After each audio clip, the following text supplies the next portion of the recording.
Nous allons maintenant réaliser un dessin un peu plus compliqué, à savoir un pictogramme de flèches incluses dans un carré aux coins arrondis. Commençons par dessiner la flèche. Donc pour faire ma flèche, je vais d'abord dessiner un carré.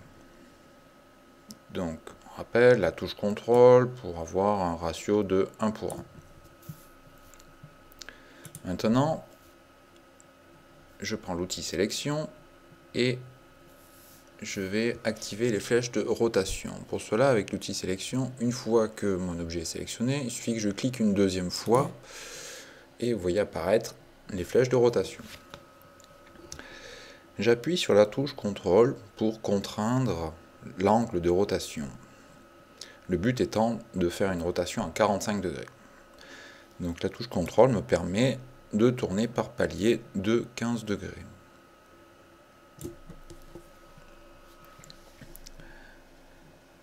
Donc je ne veux garder que la moitié de ce carré.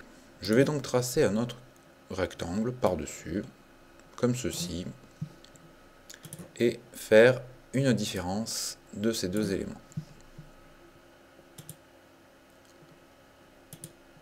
Voilà.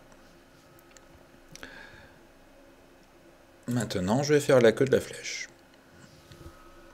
Un simple rectangle fera l'affaire.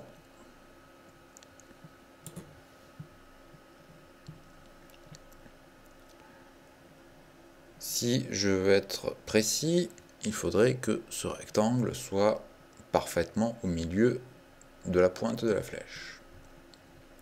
Donc pour cela, je vais utiliser la fenêtre aligner et distribuer.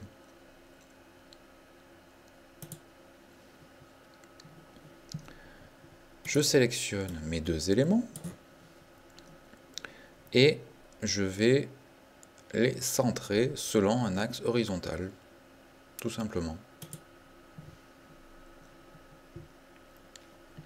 Là, je suis sûr que mes deux éléments sont parfaitement centrés horizontalement. Maintenant, je vais faire une union de ceci afin de compléter ma flèche. Donc je me retrouve avec un chemin qui a une forme de flèche.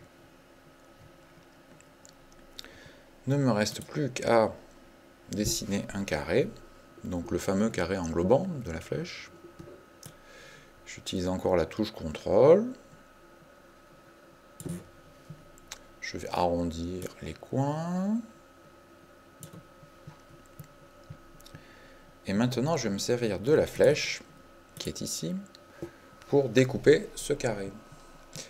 Mais, pour faire une différence de deux éléments, il faut que l'élément qui sert à découper se trouve dans le plan supérieur. Je vais donc faire monter ma flèche. Je vais la faire monter au premier plan pour la faire passer devant, avec ce bouton ici. Donc ces quatre boutons servent à changer chaque élément de plan. Ces boutons, vous y avez accès avec l'outil de sélection. Et voici ma flèche au premier plan. Et maintenant, toujours dans un souci de précision, je vais sélectionner tout ça et à nouveau faire un centrage selon un axe horizontal.